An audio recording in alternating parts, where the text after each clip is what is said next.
नमस्कार साथियों, math competition class Amit sir की क्लास में आपका बहुत बहुत स्वागत है। आज हम नंबर सिस्टम का पार्ट थर्ड देखेंगे। पिछले वीडियो में हमने पार्ट फर्स्ट और पार्ट टू दोनों को सीख लिया है। पार्ट थर्ड इस प्रकार है। सबसे पहले सहअभाज्य संख्या, जिसे हम बोलते हैं को प्राइम नंबर, क्या होती हैं। ध्यान से देखें, दो प्राकृत संख्या जिनका में से एक हो, सहअभाज्य संख्या या को प्राइम नंबर कहलाती हैं। जैसे 3,5 ये दोनों को प्राइम है। 9,10 ये दोनों को प्राइम है, जिनका में से एक होता है। अगर इनका में से निकालेंगे दोनों का एक आएगा, मतलब सबसे बड़ी संख्या एक है जिसका दोनों में भाग जाता है, इसके अलावा कोई संख्या नहीं है। युग्म अभाज्य संख्या, जिसे ट्विन प्राइम नंबर कहते हैं, इसमें दो अभाज्य संख्या होनी चाहिए। इसमें अभाज्य संख्या नहीं, प्राकृत संख्या होनी चाहिए। अभाज्य भी हो सकती है और लेकिन प्राकृत होनी चाहिए। इसमें अभाज्य होनी ही चाहिए कि दो अभाज्य संख्या जिनमें दो का अंतर हो, युग्म अभाज्य संख्या कहलाती है, जिसे ट्विन प्राइम नंबर कहते हैं। जैसे 3,5, 5,7, 11,13 ये सब उदाहरण ट्विन प्राइम नंबर के हैं। नेक्स्ट देखते हैं साथियों, हम सीखेंगे परिमित संख्या। परिमित संख्या क्या होती हैं? वे संख्या जिनको p बटा क्यू के रूप में लिखा जा सके। और आपको ये याद रखना है, एक तो q का मान 0 नहीं होना चाहिए और p और q पूर्णांक संख्या होनी चाहिए, जो कि z होता है -3, -2, -1, 0, 1, 2, 3, इस तरह की, इन तरह की संख्याओं में से होना चाहिए p और q। -10 है, ये एक परिमित संख्या है, क्योंकि अपन p बटा क्यू के रूप में 10/1 लिख सकते हैं। ऐसे -20 भी परिमित संख्या है कि उसको -20/1 लिख सकते हैं। 0 भी एक परिमित संख्या होती है, 0/1 लिख सकते हैं।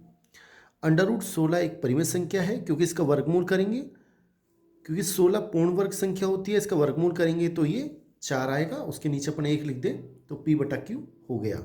और ये सभी जो ऊपर नीचे p और q हैं, सभी पूर्णांक संख्याएं हैं। 7/4, -3/13 ये सब परिमित संख्याएं हैं। और कौन कौन सी संख्याएं परिमित संख्या आती हैं वे भी देख लें। शांत दशमलव किसे कहते हैं? कि दशमलव के बाद जो भी संख्याएं, उनकी संख्या परिमित हो, अर्थात गिनी जा सके। 1.265 यानी दशमलव के बाद 3 संख्याएं हैं, 3 संख्याओं का पूरा पूरा भाग चला गया, उसके बाद कोई संख्या नहीं आई, तो ये कहलाती है शांत दशमलव। और ये जितनी भी संख्याएं होती है शांत दशमलव, वो परिमित संख्या होती है। हमें याद रखना है, क्योंकि इनको p बटा क्यू के रूप में लिखा जा सकता है। अगर दशमलव हटाएंगे तो 1 और 3 जीरो नीचे आ जाएगी। नेक्स्ट देख लें, आगे हम पढ़ें।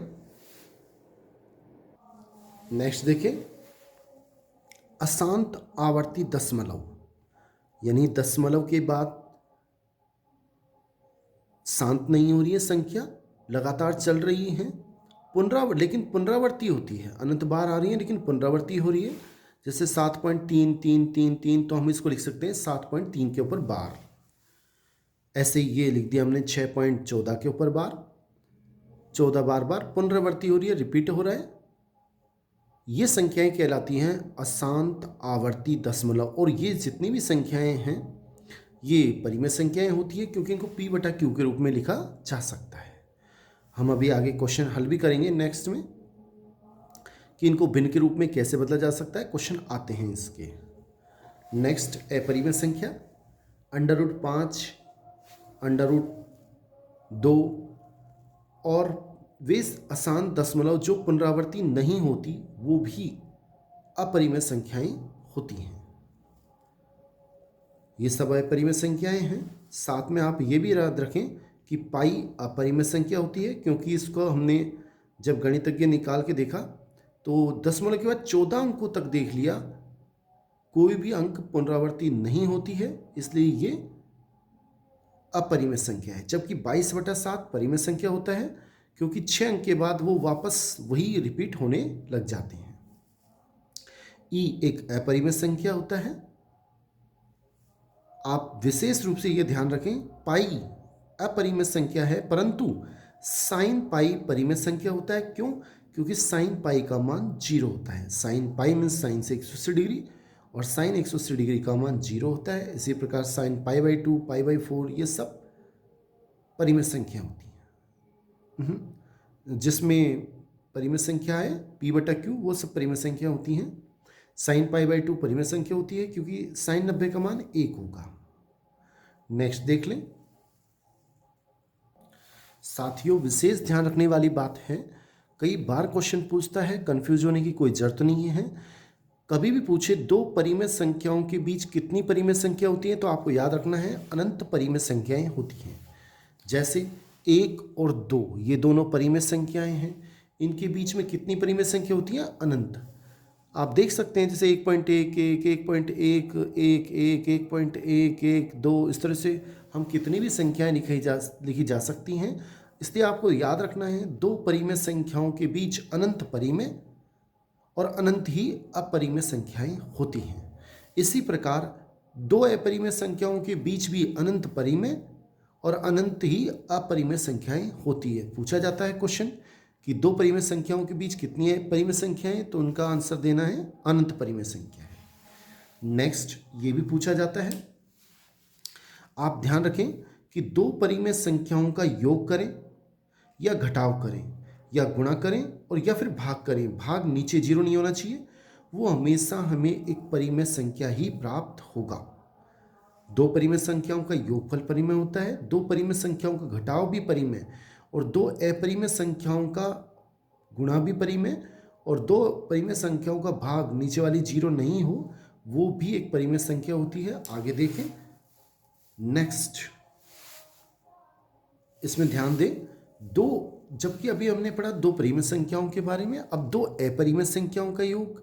दो अपरिमेय संख्याओं का जो योग करें, चाहे घटाव करें, चाहे गुणा करें, चाहे भाग, वो परिमेय भी हो सकता है और अपरिमेय भी हो सकता है। निश्चित नहीं है कि परिमेय ही हो और निश्चित नहीं है कि अपरिमेय ही हो।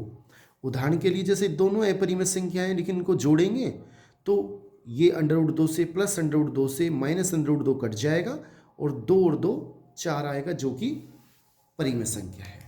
और जबकि हम दो अपरिमेय संख्याएं उदाहरण ये लें और इनको जोड़ें तो देखो अपरिमेय आ रहा है।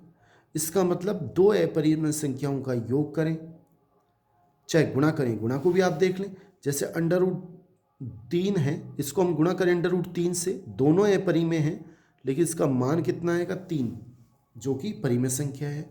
और ऐसे भी हो सकता था √3 गुणा √5 दोनों अपरिमेय हैं, लेकिन इनका गुणा √15 वो भी अपरिमेय संख्या है, वो भी अपरिमेय। तो हमें क्या याद रखना है कि दो अपरिमेय संख्याओं का योग, गुणा, घटाव, भाग परिमेय भी हो सकता है और अपरिमेय भी हो सकता है, निश्चित नहीं है। जबकि एक परिमेय संख्या हो और एक अपरिमेय संख्या हो तो उनका योग है, घटाव है, गुणा है, लेकिन गुणा में आप याद रखें और भाग भी सदैव एक अपरिमेय संख्या ही होगा। लेकिन याद क्या रखना है आपको कि परिमेय संख्या शून्य ना लें, उसके अलावा कोई भी लें, शून्य लेने से वो शून्य जो अपरिमेय संख्या गुणा होगा तो परिमेय आ जाएगा। अगर शून्य को हम अपरिमेय संख्या से गुणा करेंगे 0 आएगा, जो कि क्या होता है परिमेय। तो एक अपरिमेय, एक परिमेय, एक परिमेय और एक अपरिमेय का योग, घटाव, गुणा, भाग शून्य को छोड़कर हमेशा हमेशा एक अपरिमेय संख्या ही प्राप्त होता है। बहुत बहुत धन्यवाद साथियों। आपसे निवेदन रहेगा कि आप चैनल को सब्सक्राइब कर लें, लाइक करें, अधिक से अधिक कमेंट करें, जिससे मुझे मोटिवेशन मिले और मैं आपको तुरंत जल्दी अच्छी वीडियो डाल सकूं। बहुत बहुत धन्यवाद। चैनल को सब्सक्राइब कर लें। थैंक्स।